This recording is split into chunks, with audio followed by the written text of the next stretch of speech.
I hope I'm live now. Just comment if you guys can see my screen, and just bear with me for the background noise. I am in no internet showing for the moment.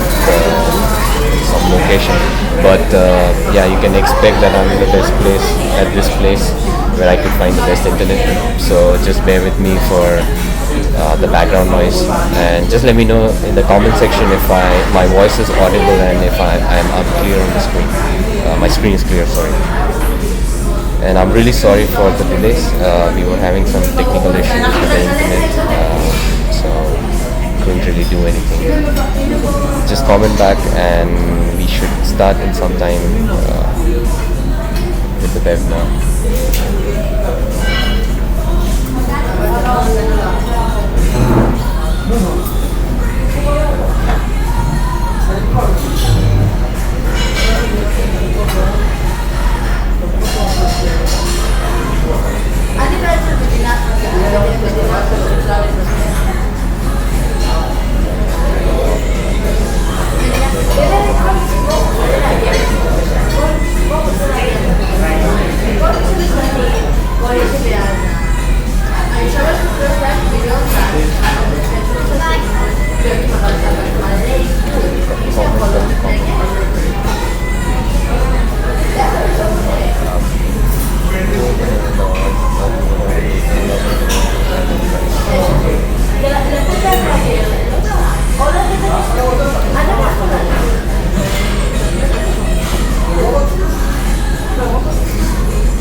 Hi, please everyone, if you all comment back if my voice is audible.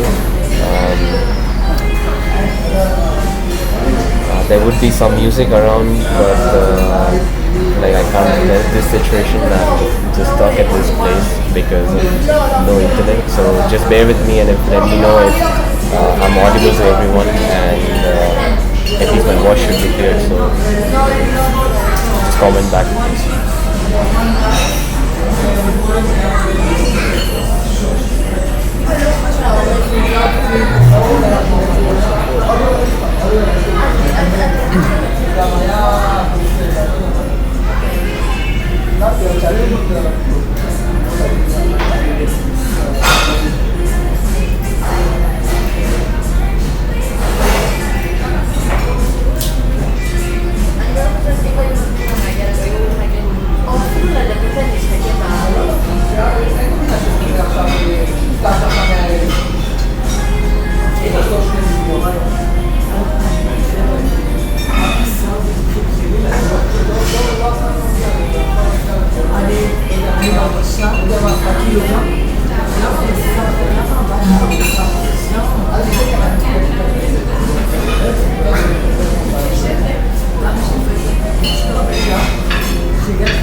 shall start the session in a while. Just hoping that my voice is audible to everyone. So just bear with me with the background noise. Can't really help it. Just stuck with the situation at this point. So I'm really sorry.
Okay, so I'm just gonna start with the session. Thanks for being patient with me. And again, please excuse me for the background noise. I hope I'm audible to everyone. So this is the first week of G.A.M.A lesson. It's an event which would be which would be online webinars for every weekend, and we would be doing several softwares, and we would be covering various topics.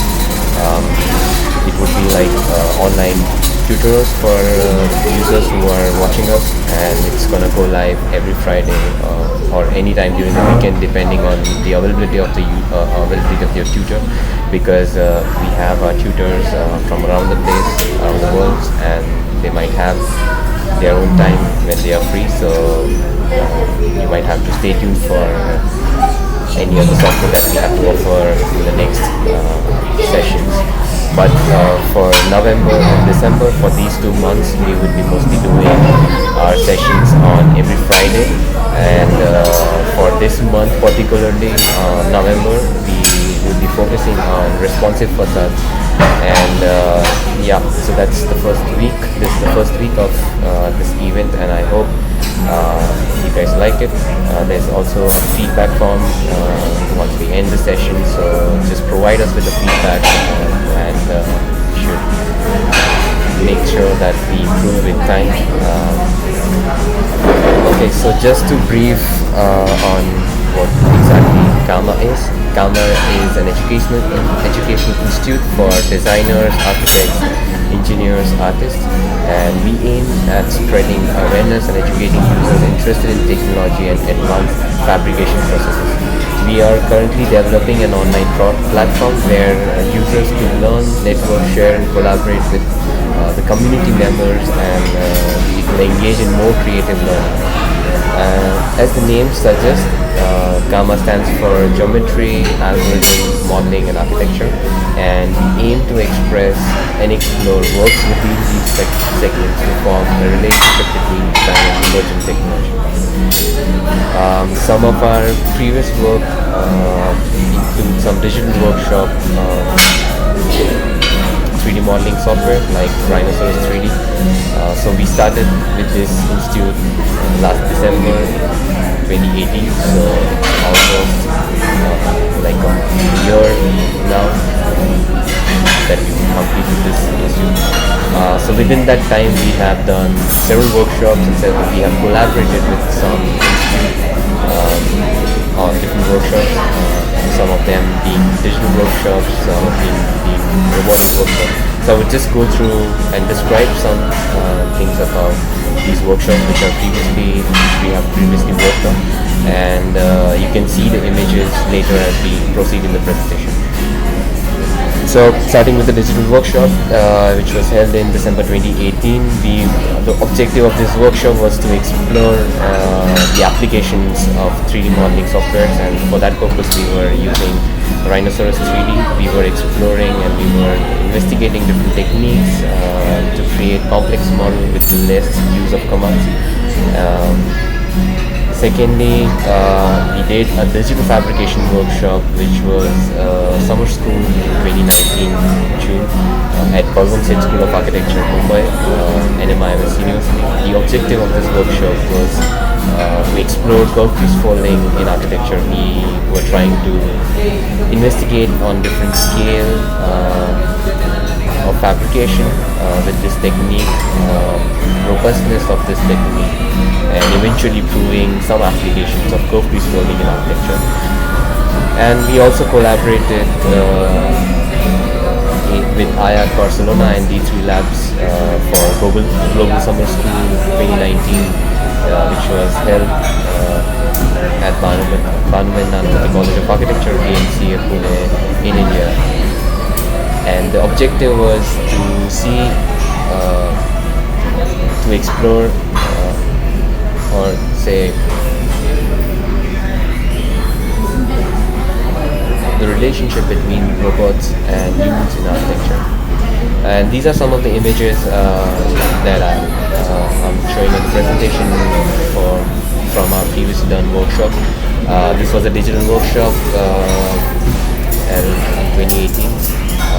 These are some of the images, some of the models that we generated during our session. This image is from the Summer School 2019, where we created these kind of modular columns with curved piece folding technique. We tested these columns for stability, and these are some of the documented images.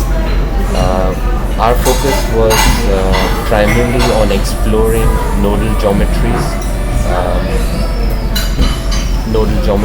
or you can say polyhedras, which could be constructed using, or could be fabricated using curved piece folding. And we developed, or we created a process by which we could make these kind of nodal geometries digitally and then fabricate it with most accuracy using any CNC tool for this matter. And you can see some of the applications, small scale or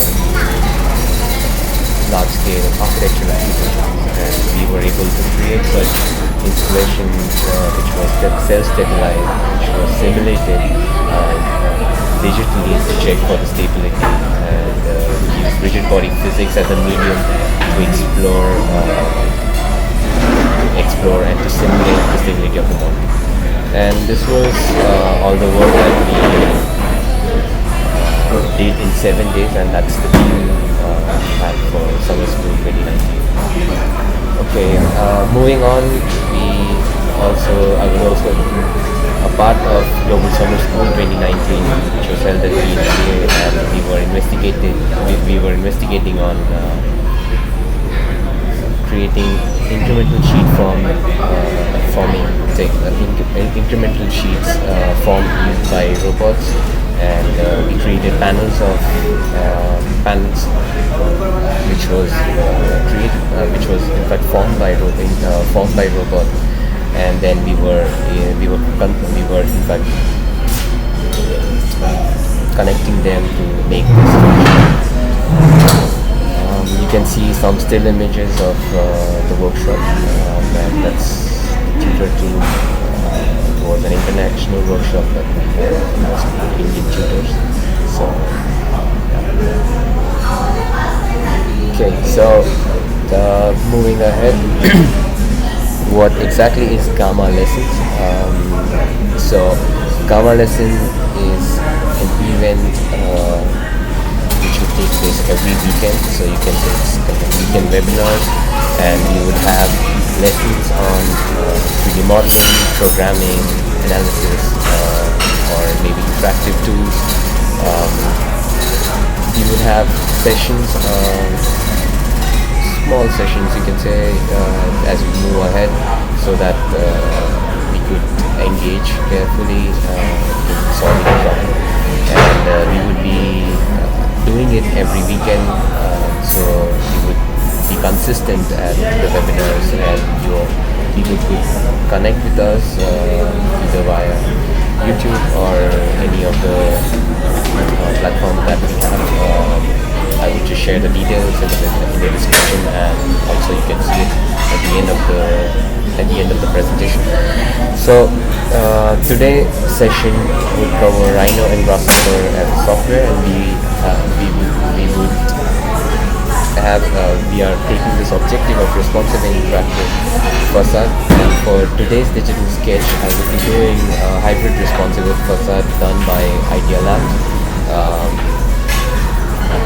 So I found it very interesting. I have just shared the link in the description, so you can definitely have a look at the research and some of the works of Idea Lab. This is one of the work that I'm trying to investigate, and I will be showing it in Grasshopper and Rhino as you know about in this tutorial session. Just to talk a bit about myself, Mukul Patel, founder of Townhouse 2.0 or TH 2.0, also a founder of G.A.M.A. I will be talking about TH 2.0 at the end of the session, so I hope everyone stays to the end of the session, and we could be telling you more about TH 2.0. Just to give a small description, it's a digital platform or technology that we are developing for co-living and co-working, and we would be soon in the market for people to experience our service. So today's session is on hybrid responsive facade. Before we start the session, I would just like to show a small video to get more clarity about what I'm trying to just to understand this research a bit more better.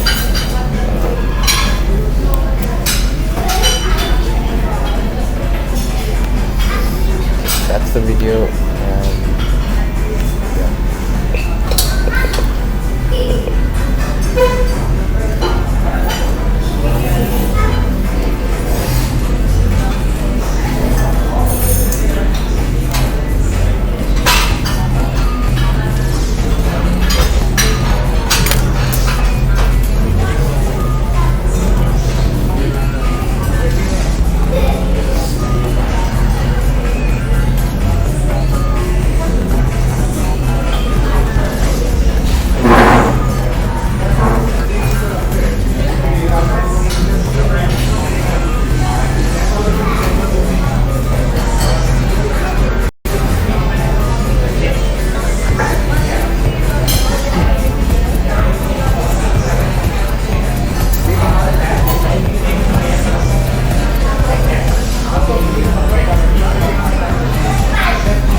Okay, so that was the video.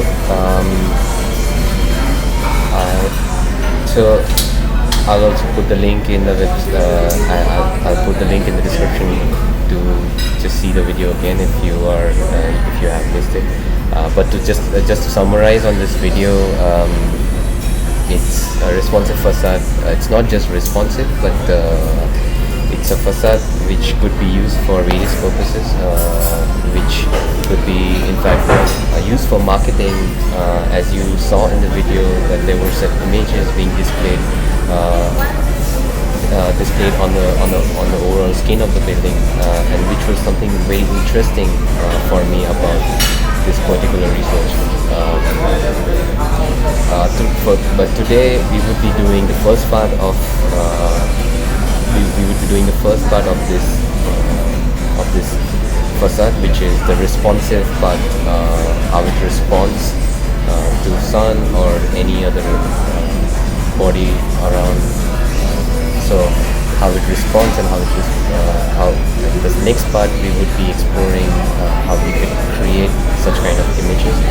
So these are just some sample images that I could find to understand the geometry, to understand the operation of these facades better.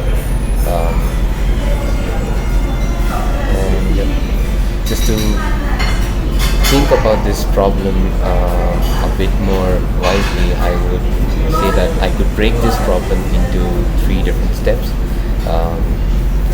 These steps could be first geometry, then operation, and the response. When I'm talking about geometry, I'm talking about a single unit or say a component which is being used in the overall facade. Second is operation being that how it transforms with respect to any other body around, or with illumination or any other index that the user provides. And response is how it responds, how it could be made responsive with respect to the body, the attractor body. So we would be using attractor point logic for solving this problem. I'm hoping that, before I start the session, I would just like to say that I'm expecting you all to have a bit of understanding about Rhino and Grasshopper. If not, I would recommend you all to still see the video, because we are not just focusing on the software part of it, but we are also trying to address the problem more logically, how we could solve these problems on paper, and then how we could convert those kind of analog sketches into a digital sketch. So you could find, you just need to understand the problem better to solve it on Grasshopper. I would try my best to just go through all the components that we would be using today in Grasshopper for your clarity. And if you guys have anything as such, you can just comment on the feedback form and respond back. I could definitely improve in the next sessions. So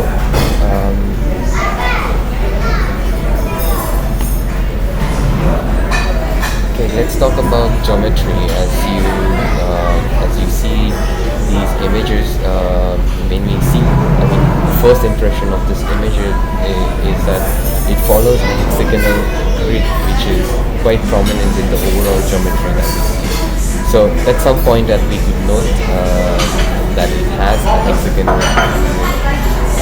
If we look closely, we could also find that it follows the geometry has a bit of offset, or say for rotation or for tolerance as such. So each side has an offset for tolerance, and then we can say the front face is quite different from the rear face. The rear face is a proper hexagon which is more or less fitting in the grid, but the front face is scaled in one direction. For this method, if we take the front face as a plane, an XY plane, we could say that the front face is scaled in Y direction with center. So it's evenly centered. It's evenly scaled from the center. So that's the front face, and it's obviously extruded a bit, the front face, than the back face. So we would be taking these points, and we would eventually try to solve the geometry part in Grasshopper first, and then we would move ahead to the response operation and the response part. Okay, so I'm just switching to my right screen.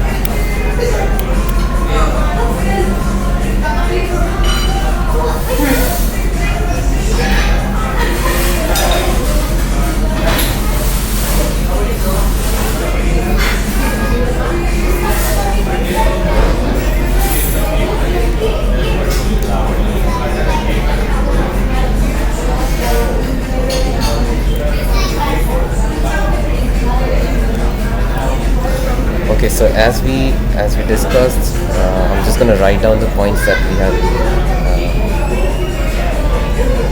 highlighted before. So hexagonal grid. So this is a panel that I have used from the first tab, which is a param tab. So you can find the panel in the input here. So I'm just gonna write this down for a bit more clarity about this facade. Then I need to give an offset to each cell, and then I need to scale the depth space.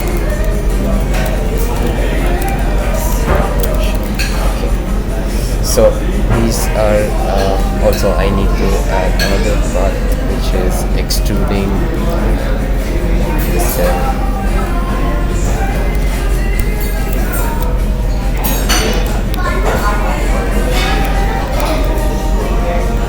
So I'm just gonna say it's surface. Okay, so first problem is how do I make a hexagon grid? Then if you go to you can just write down you can just go to your vectors, and in vectors in grids you can find different kind of grids. For this matter we will be choosing hexagon grid.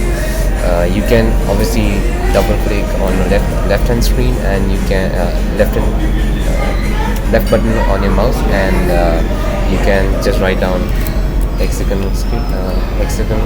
So you will be finding hexagonal grid. For this matter I would be using my YZ plane, so that I get some things like this. Okay.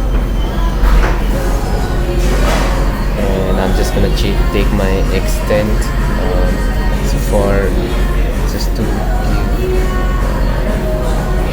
clarity about what's the input and what's gonna be the output. I will just make this names out. Okay, so it's asking me give me an extent in X and give me an extent in Y. For this matter, extent in X is 5 units. So I'm just going to change it using number slider.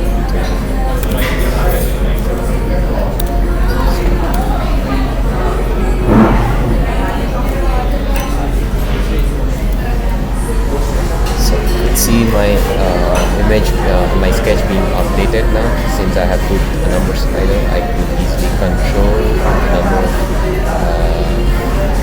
number of cells here. I would recommend you all to put the lowest as 1, so that it doesn't give you an error.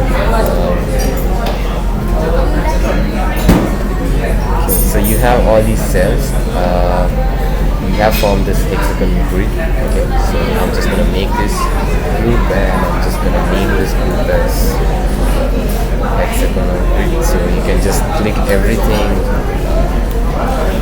You can just select everything, and you can just click on your scroll button, and you can select this to group it. I'm just gonna name it as hexagonal grid. So we have our first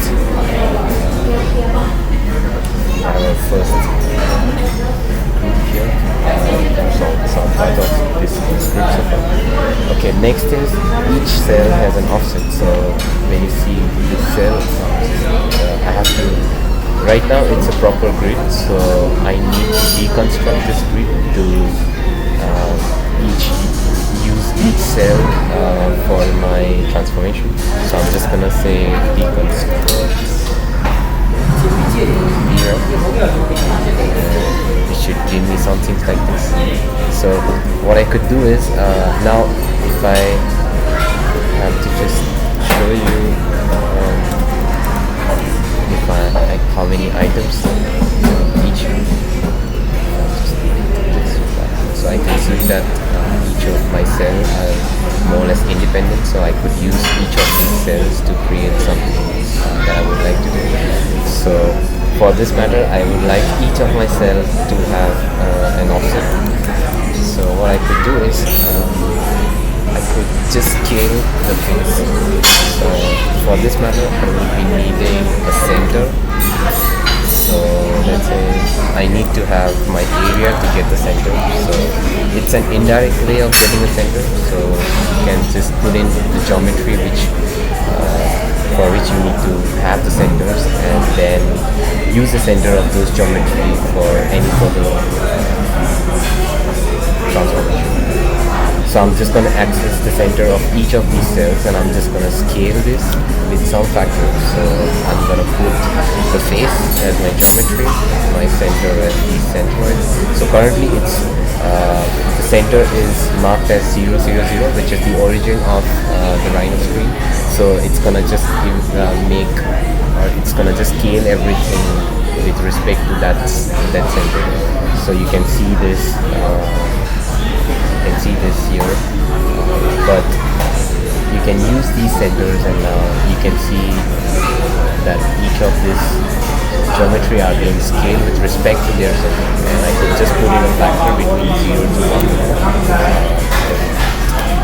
Use the higher decimal place to be more accurate for this matter, and I can see that my hexagons are having a small offset now. Easily I can just close the rest of the tabs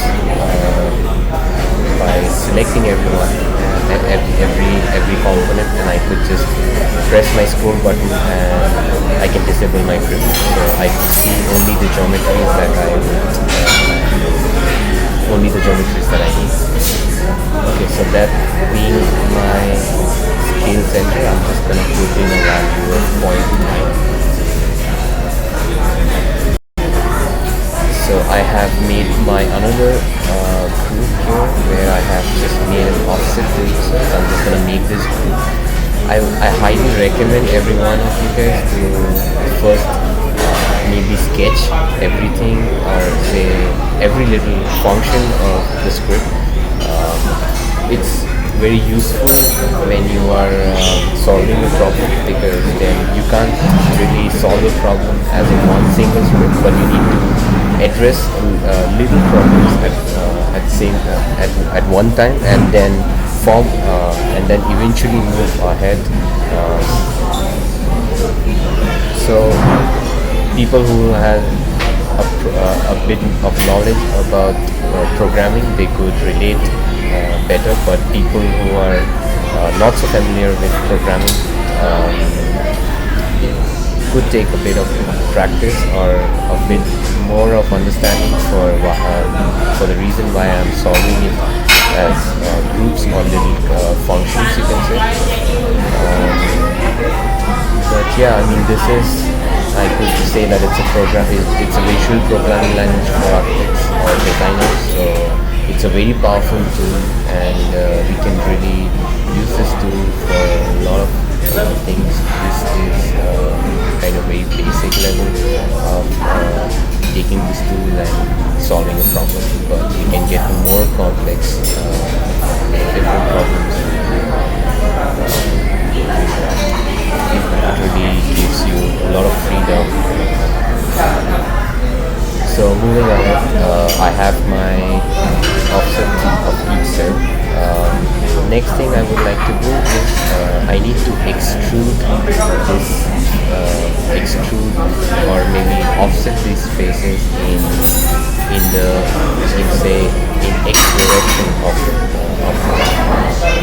x direction of each of the center points. So what I would do is I would deconstruct the plane. Just gonna deconstruct the plane being the center of these, and then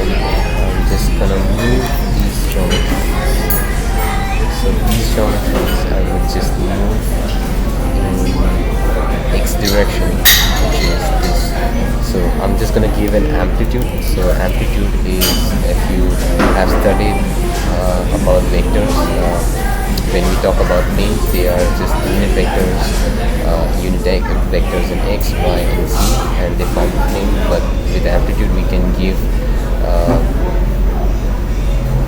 a magnitude to these vectors. So I'm just gonna give small magnitude, say in this case t.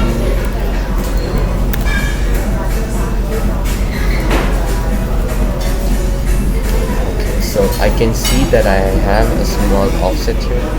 If I just So the reason I'm just trying to do this is to form this geometry directly in Grasshopper instead of modeling it first and then inputting as a geometry in Grasshopper. I would really like to use this geometry or which is made in Grasshopper. So that's how I would control the movement of or the offset of these geometries. For this matter, I would just give 0.3 as an offset. So my surface offset is done with this. I'm just gonna rearrange this. I mostly like my script to be very clean. The reason being that there are various ways of solving a problem, and every time I would come back and see, address a problem, I would try to find a different solution. So just to remember that what were my steps for solving this particular problem, instead of looking at the whole script, I could just say that I formed the hexagonal grid, I offsetted each cell, and I did a surface offset, and then I scaled the base of this geometry in x direction. So that's how I would remember the making of this script, instead of saying that okay, you put in this component and this and that. So let's not do that, and let's keep it more simple for our own understanding. So I would highly recommend everyone to structure a script, or maybe keep a clean script. And the only way I would, as far as my experience, I would say that it's better if you organize everything on the canvas when you're working on it, then to come back again and then clear up the script. So I like to move very cleanly as I go ahead in the script. Okay, so now there is a component in Grasshopper. It's called scale non-uniform.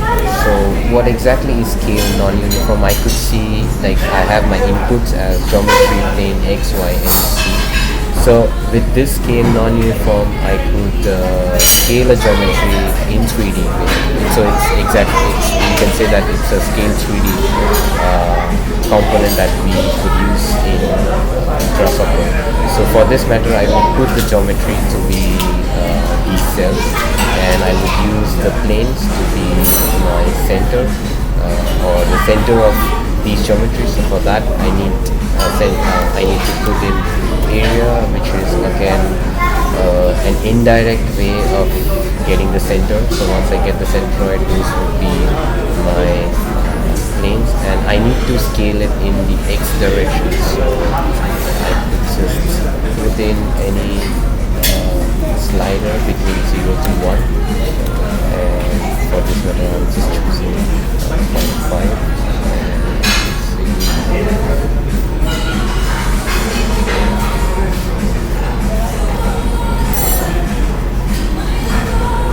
So it's Z direction, and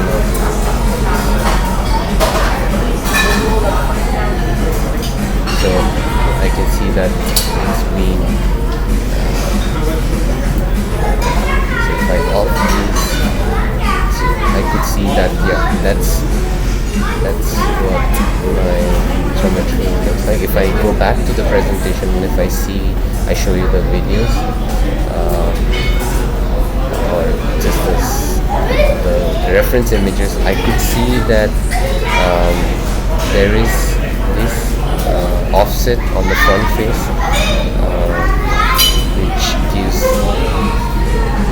bit of uniqueness to this geometry in particular, and there's a reason why they have used such kind of offset and such kind of incline angles for these geometries. But we might not get into more details of it. I'm just concerned about creating this or making this sketch digitally. So if you are more interested in the research, just go to the link that I will be sharing in the description, and you can have more understanding about this particular geometry and research as well. So I have created these offsets.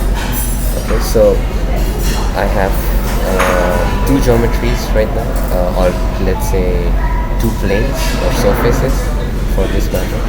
I'm just gonna put most of my components. I just put the preview. I'm gonna disable the preview. I will just keep the geometry for this. Okay. I really like to just collect data in these kind of parent tools for this matter, because I don't like to go back on my slide and then start to wire from here and then go to wherever I want. Instead of that, you can just take in data in these kind of parent tools. For this matter, I have just taken this geometry, which is the surface, and now I can put this, I can just disable the preview here, so because I can see the geometry very well with this data storing tool. I'm just going to put this here. So now I did a scale in y direction from the center. So I'm just going to name this group again.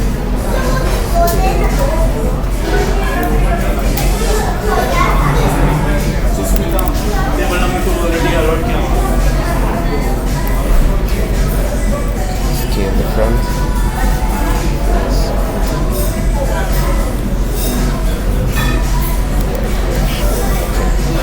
So we are good so far. Now I would like to create, I don't want just these two surfaces. I would like this geometry to be solid. So how could we do that? There's a way. There are various ways of going about in this, but what I would do is I would just take the first curve, and then I will take the second curve, and I'm just gonna loft it. So let's say I'm just gonna take out the first curve, and just hold it curve. Because it's a B-rep meaning a boundary representation, I will get the curves of these geometries for this.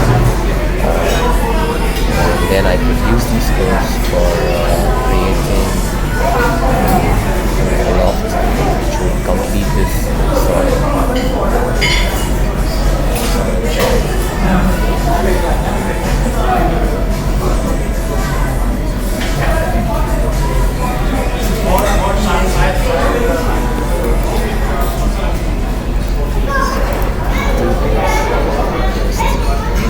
More scenes to one single data and these curves to loft. So I have a loft here, and if I join every element of this geometry, I could say first I could use this geometry, and then I could use this loft, and then I could use the surface that's in the front. So if I just disable the preview, I could see this whole geometry. Okay. So if I make this,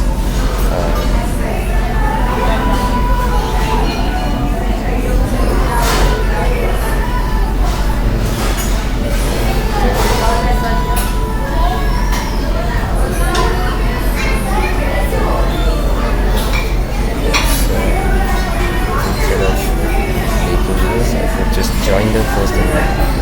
So So that's my first week. I would just name it as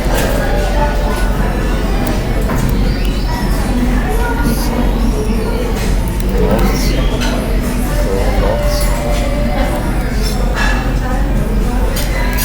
I would just say that as surface curve lots. So that's how I have, and that's all immersed as one single geometry. I could join them, so that geometry can be joined together by using the B-web join. So I have merged them and I now have one single geometry. So if I make this, just having some problems for baking, but if you go and if you bake this, you should be able to find this geometry.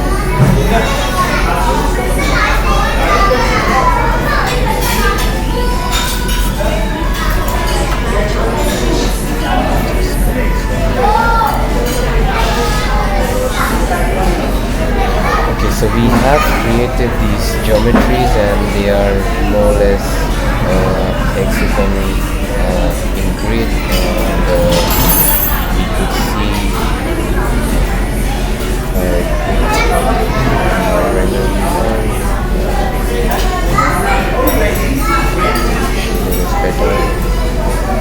so I have a grid of hexagons, and from there I was able to create these many geometries here. So if I have to go back again and if I have to change anything, I could easily do it with my sliders. So you would be able to see that my geometry is being updated as I move my sliders.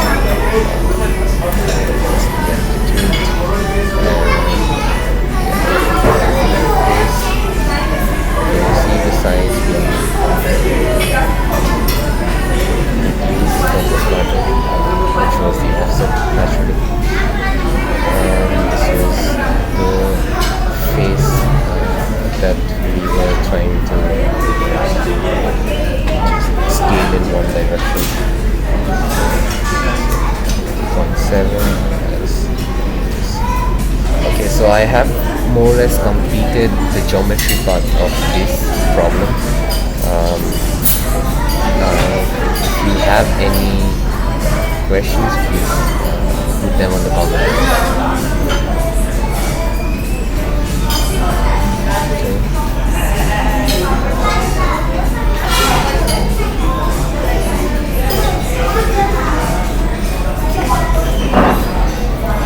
Okay, moving ahead. So talking about the operation part of these cells, I just need to rotate them. The operation that it follows is it just rotates in Z. So that's the only operation that is being followed by these cells, and that's something that is quite easy to understand from the images and the videos that we saw earlier. So each unit is rotated along its Z-axis. And that's something that we will try to do now. So I could just put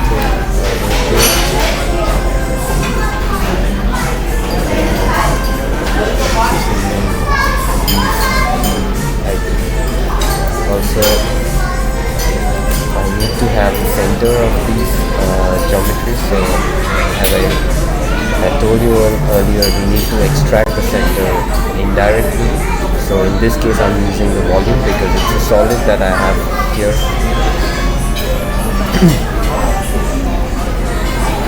Okay, so that's my geometry and my centers. So now I can see that I see a rotation. Because the angles are always in radians, you need to just convert them to degrees. So I highly recommend changing them to degrees. You can just put in a slider from 0 to 360.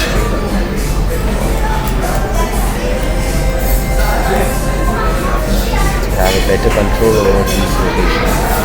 Okay, so now if I just change these liners, I should see my geometry moving.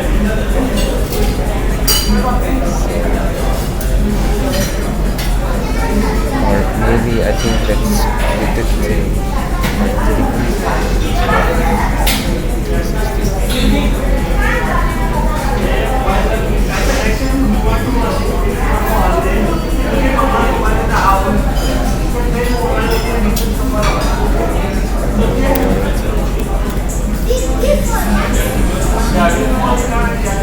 So that's the operation part that we have for we have to create this geometry. Okay. Now next is how will we make it responsive.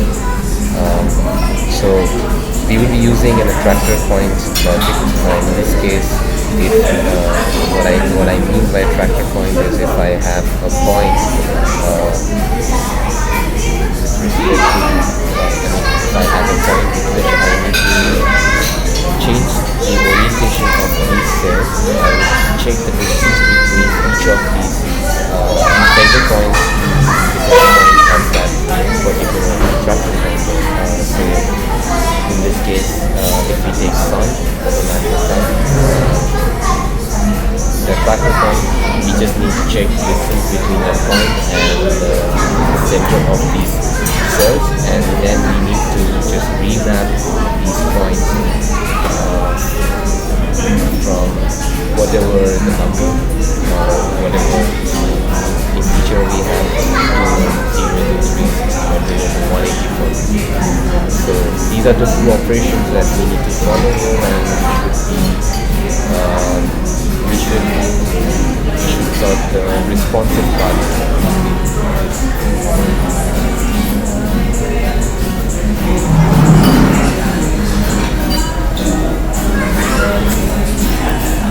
Okay. So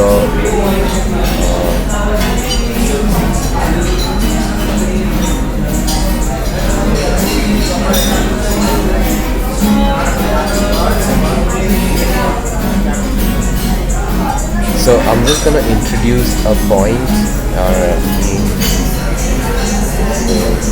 for this matter, which will act as an attractor function. So the way I could do it is I could just make a point in Rhino and I could just reference it in graph.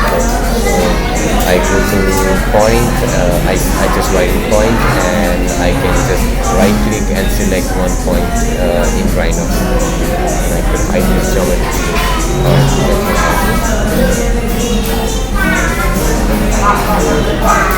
I do because you might be requiring it to change the orientation of the point. Okay, so we have a point here. What I would like to do now is I would like to check the distance between this point and the center. So I'm just going to put in this command, this component, distance component. So I'm just going to check the distance between this point to the center of each of the geometry. If I put in a panel here, I will see that I could see these distances. Okay, so there are around 100 units here, and each unit has its own distance with respect to the center. Okay, well, what I would have to do now is I need to remap these values from 0 to 90 degrees. So that would be replaced. By these angles that we see here. So each point needs to respond individually to the point that we provide there. So that's the reason we need to remap these values for each of these cells. So I'm just gonna put in remap component, and I would set my domain as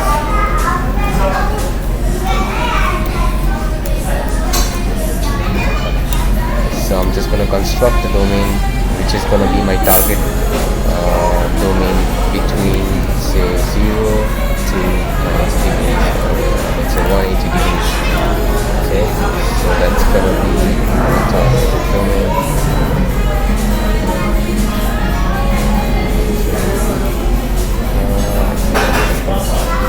Put some more decimal values so that I don't get everything in integers.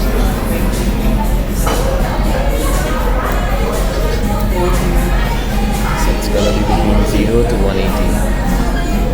Okay, and my to make the bounds.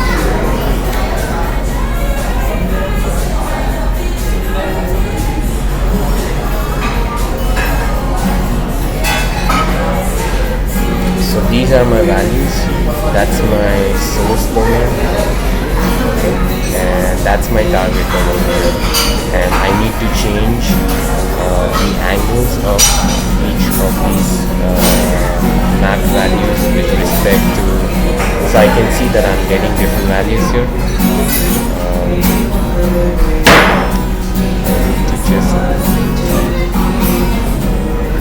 So let's just make this flat dimensions first. So I could see that I'm getting various angles here. I'm just gonna take these map values and I'm just gonna put them in my angles.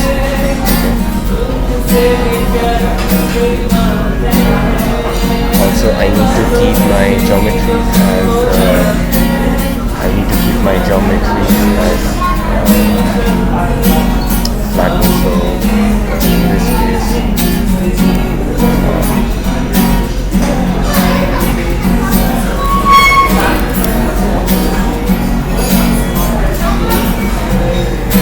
also flatten this. So I have like 100.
I should have 100 values.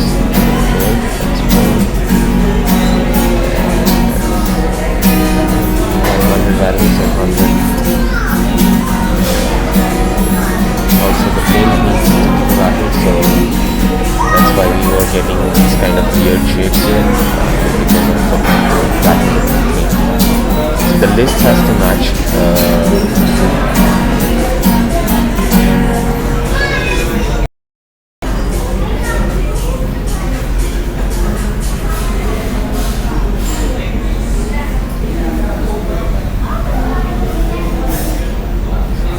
You can see that we have some point which is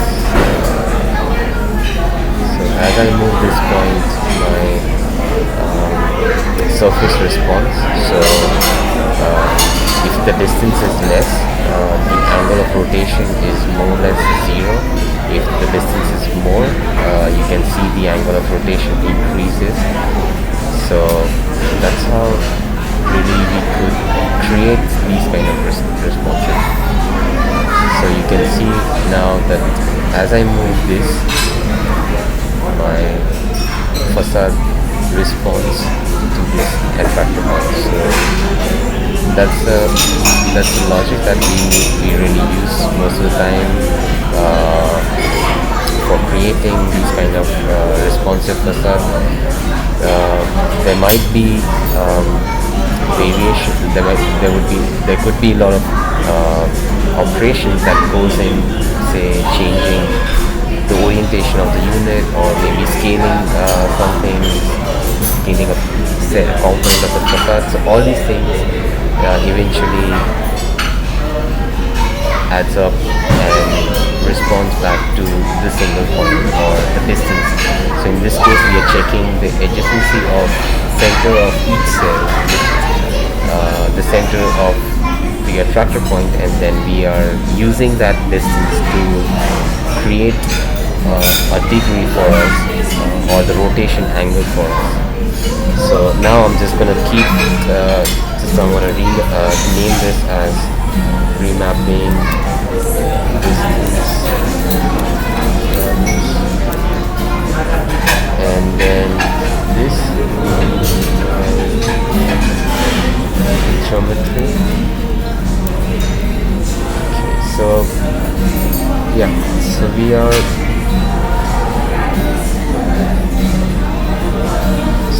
as I increase the number of cells, I should be able to see I could increase the number of cells from here, from my X and Y axis. So in this case, let's go to 20 X and say 20 Y, and see that my facade I could see some different results in that way. So as I move my facade, it just responds with that attractor point, and I get the result in the form of rotation of each cell in its G.A.M.A axis. So that's how I make a responsive facade.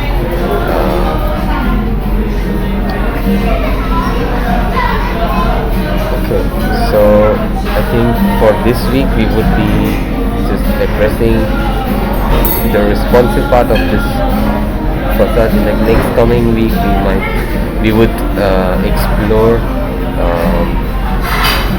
explore the other half, which is how do we display images or on these surfaces, or on these cells, basically. How do we use these kind of transformation logic to create images on the facade.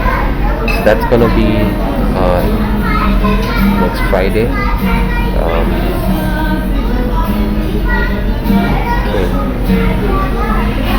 So I would just like to end this session today. I'm really sorry for the delays, and I hope that I will be in time from next week onwards, whatever circumstances I'm in, and it won't have any background noise as it is today. So thanks for your patience, and yeah, and also just to give an update on our upcoming event. We are collaborating with MetaArch for this event called Scale Up.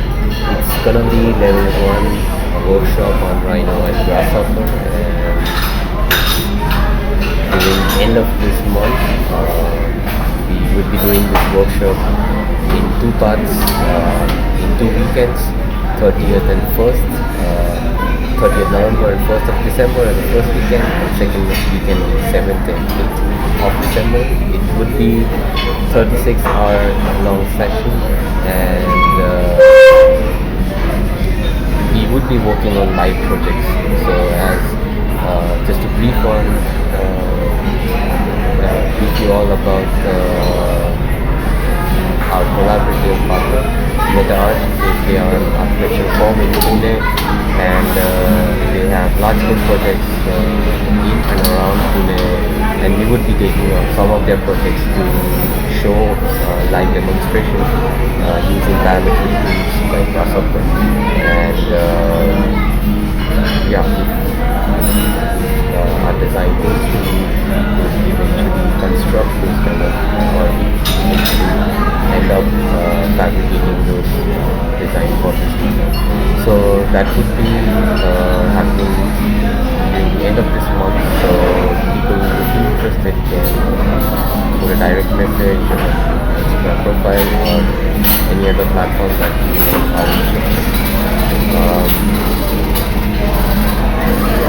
it's gonna be next our upcoming event. And also, as I said in the start of this presentation, that I would brief you on Townhouse 2.0. So Townhouse 2.0, it's a technology of co-living and co-working, and our aim is to customize community and customize living. Our drivers are, of course, co-living and co-working for this market. We are currently using city of the data to predict the future of living, future of working in cities, and our technology works on recommending people their best housemates or best location where they could share and where they could work or live, and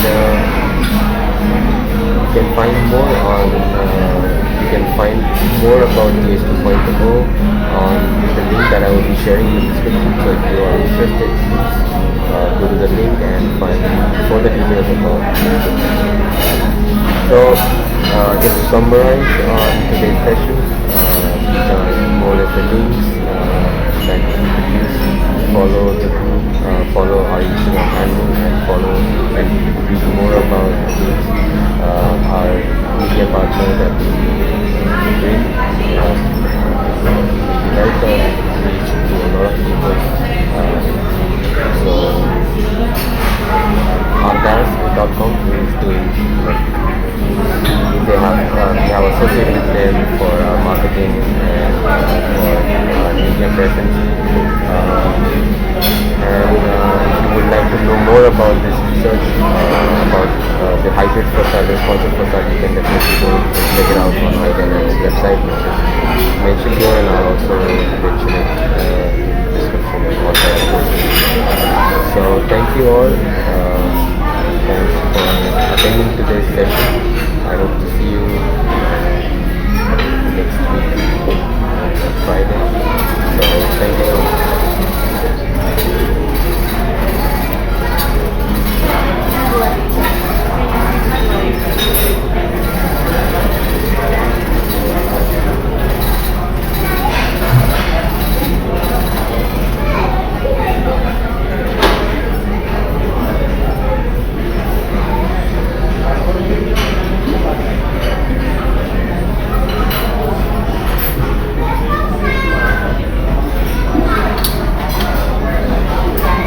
Also, please fill up this feedback form which I have in the description, and just provide us with your feedback or with your comments or something that you would like to see in the future tutorials that we will be doing every weekend. So please share your ideas, please share your interest. You can send us the references if you would like to see something like that, and and please provide us with your feedback. If you like the tutorial, was it good, was it helpful, please provide us with the feedback on our feedback form.